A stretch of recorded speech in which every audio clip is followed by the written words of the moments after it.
el Sáhara, 9 millones de kilómetros cuadrados de arena ardiente, el desierto árido más grande del planeta, un lugar donde en gran parte prácticamente no llueve y donde el calor ya ha llevado a la perdición a muchos viajeros perdidos. Y precisamente aquí, en esta extensión irreal de arena y roca, unos ingenieros y visionarios quieren crear algo increíble. Un mar artificial, un océano en medio del desierto. Hoy veremos cómo surgió este plan descabellado, qué visiones había detrás y por qué incluso se llegó a hablar de bombas atómicas. No te pierdas esto, bienvenidos a todos. Parece ciencia ficción, pero el plan de inundar el Sáhara lleva más de un siglo ocupando a científicos, militares y gobiernos, desde entonces hasta hoy, desde empresarios escoceses hasta físicos nucleares estadounidenses. Todos ellos soñaban con convertir el árido Sáhara en un paraíso húmedo.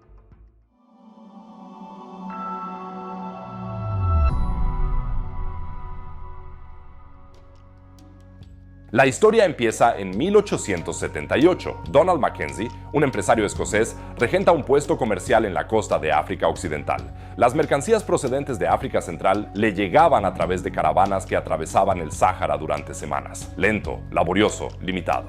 Mackenzie nunca había viajado a África Central, pero escuchaba los relatos de comerciantes y nómadas y desarrolló una teoría audaz. En su opinión, la región de El Jof, en la actual Mauritania, cerca de la frontera con Mali, se encontraba por debajo del nivel del mar. Si se excavara un canal desde el Atlántico a lo largo de miles de kilómetros, esta región se inundaría por sí sola. El resultado, un lago gigantesco de más de 150.000 kilómetros cuadrados, casi el doble de grande que el Gran Lago Superior de Norteamérica. Mackenzie soñaba con construir canales hasta el Níger. Así, los barcos europeos podrían navegar directamente hasta Sudán y acceder a sus recursos. Al mismo tiempo, creía que el nuevo mar permitiría la agricultura en el desierto y ayudaría a acabar con el comercio de esclavos en la región, algo que Mackenzie rechazaba rotundamente. Probablemente Mackenzie se inspiró en pequeñas depresiones que había visto en la costa atlántica, por ejemplo la Seb Hattah, a solo 15 kilómetros del océano y situada a 55 metros por debajo del nivel del mar. También conocía los lagos salados estacionales de Túnez y Egipto, pero el plan de Mackenzie tenía un error fatal. El Jof no se encuentra por debajo del nivel del mar, sino que, de hecho, la región está a unos 320 metros por encima de él. Aún así, su propuesta recibió una considerable atención mediática. El Daily Telegraph y Vanity Fair elogiaron el potencial del plan y pidieron que se estudiara en serio. Sin embargo, no llegaron las inversiones y Mackenzie se dedicó a otros proyectos, entre ellos la fundación de la exitosa Northwest Africa Trading Company y su compromiso contra la esclavitud en África Oriental.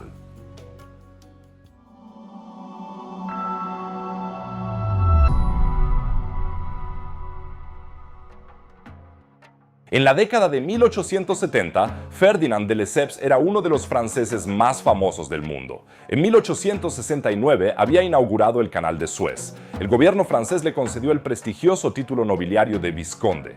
La prensa lo llamaba Le Grand Français, el gran francés. De Lesseps tenía otras ambiciones. Se asoció con el geógrafo militar François-Élie Roder para desarrollar un nuevo plan. Querían conectar el Golfo de Gabes, en el Mediterráneo, con el Chott el Djerid, un lago salado estacional en Túnez, situado por debajo del nivel del mar y seco la mayor parte del año. Según los planos que Roder publicó en 1874 en la revista Revue des Deux Mondes, el mar artificial se alimentaría a través de un canal de 190 kilómetros de longitud y cubriría una superficie de unos 5.000 kilómetros cuadrados, el doble de grande que el gran lago salado de Outer. De Lesseps y Roder tenían varias razones para su proyecto. Una de ellas era la curiosa idea de que un mar interior en Túnez mejoraría el clima en Europa. Roder, un capitán del ejército francés, también veía el mar como una ventaja estratégica para los planes geopolíticos de Francia en el norte de África. La conferencia de Berlín estaba a punto de celebrarse y la lucha por África, en la que Francia ocuparía Túnez como protectorado en 1881, comenzó solo unos años después. Aunque Francia no encontró resistencia alguna durante la invasión de Túnez, Roder veía el mar interior como una oportunidad para aislar a las tribus rebeldes del sur y facilitar la pacificación de la región. De hecho, el imperialismo francés jugó un papel importante en la popularidad del plan a finales del siglo XIX. El nacionalsocialismo estaba en auge y las grandes potencias de Europa competían no solo por las colonias, sino también por la reputación.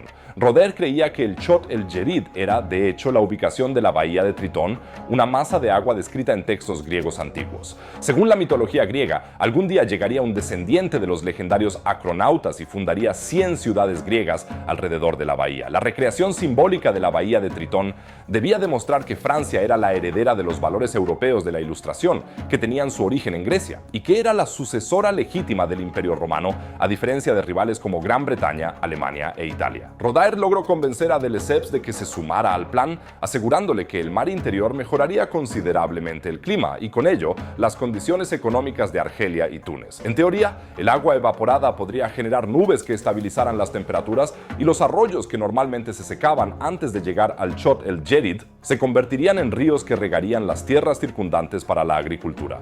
Además, el mar facilitaría el comercio en la región. Todo esto mejoraría probablemente el nivel de vida de la población local. De Lesseps logró convencer a la Academia de Ciencias de la viabilidad del plan. A raíz de ello, el gobierno francés concedió a Rodaer un presupuesto de 35.000 francos para realizar un estudio detallado de la zona. ¿Se haría por fin realidad el sueño de un Sáhara inundado?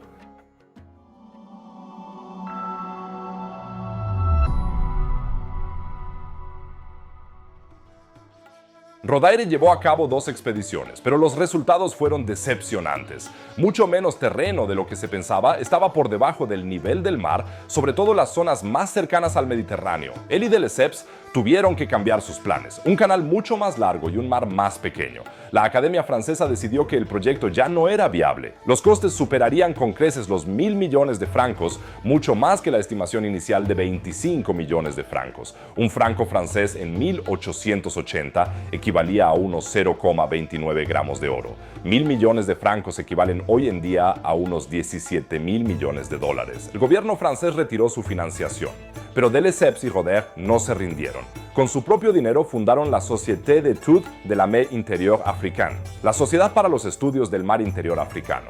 Rodaer llevó a cabo entonces otra expedición en Túnez. Regresó a Francia con fiebre ante una comunidad científica y militar que criticaba duramente su obsesión por el mar interior. Poco después murió, con solo 48 años. La sociedad de investigación de Lesseps y Rodaer siguió adelante, pero rebajaron sus ambiciones a la estabilización de una colonia agrícola cerca del Golfo de Gébes con la ayuda de pozos. Pero incluso eso resultó ser demasiado y la sociedad se disolvió en 1892. De Lesseps se centró en su otro gran proyecto, el Canal de Panamá, pero esos planes acabaron finalmente en un escándalo de soborno que lo llevó a la cárcel en 1893. Murió un año después. Aún así, el plan siguió presente en la imaginación francesa. Otros científicos franceses retomaron la idea una y otra vez a lo largo de todo el siglo XX. También inspiró el desarrollo de varios canales en Túnez. Sin embargo, la visión de Rodaer solo se hizo realidad en la ficción. El famoso autor Julio Verne incluyó la propuesta en su novela La invasión del mar, publicada en 1905. En ella, bereberes y europeos se disputaban los planes antes de que un terremoto creara el mar sin intervención humana. Así que las cosas no pintaban bien para el mar interior del Sáhara. Pero, gracias al avance tecnológico,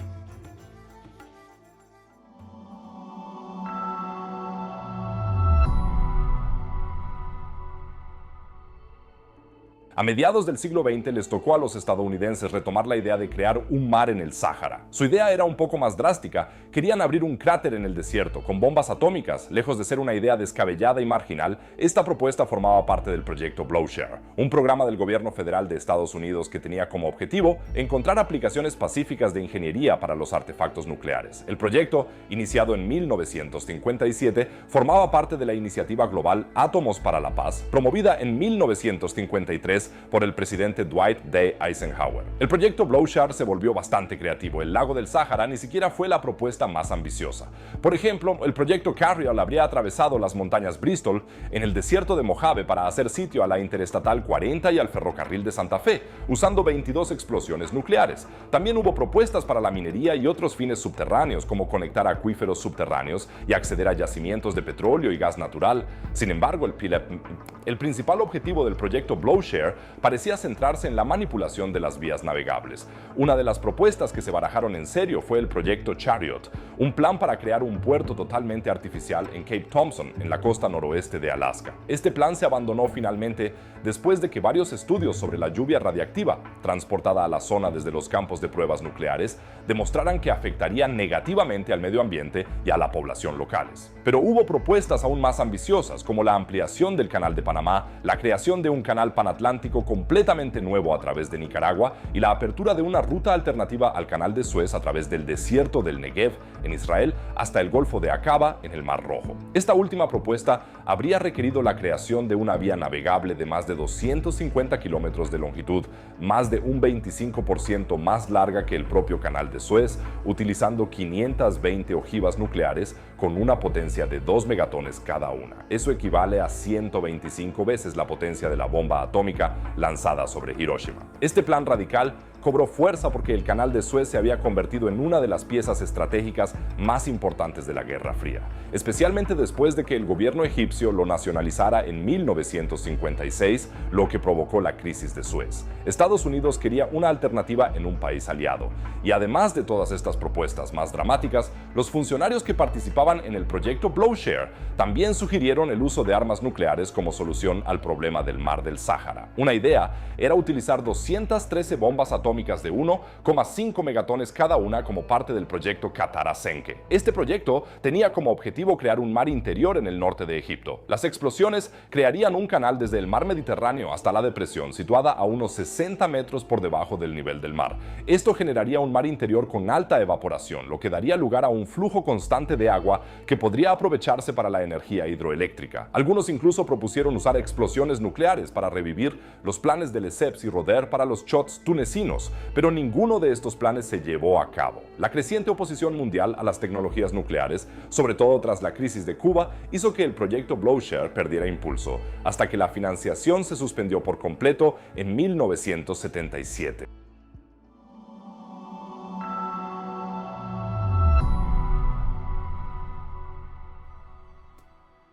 La idea de Lesseps y Roder de crear un mar interior en los shots tunecinos fue finalmente retomada en el siglo XXI por una organización sin ánimo de lucro llamada Corporation Road o CORO. Fundada por profesionales y expertos en cooperación mediterránea de todo el mundo, CORO quiere construir un canal desde el Golfo de Gabés que inundaría los shots, exactamente igual que la propuesta francesa original del siglo XIX.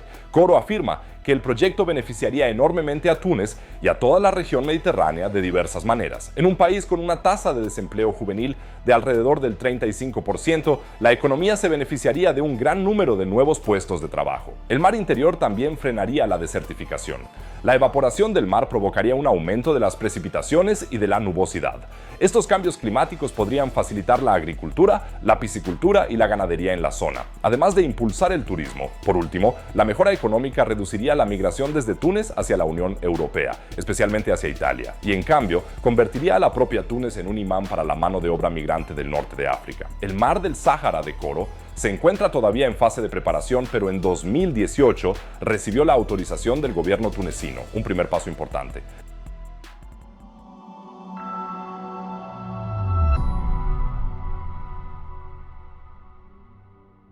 Con casi 150 años de historia, la idea de un mar en el Sáhara parece ser algo que no deja de obsesionar a la humanidad. Aunque por ahora solo aparece en las páginas de los libros de Julio Verne, puede que no pase mucho tiempo antes de que alguien encuentre por fin la manera de inundar el desierto.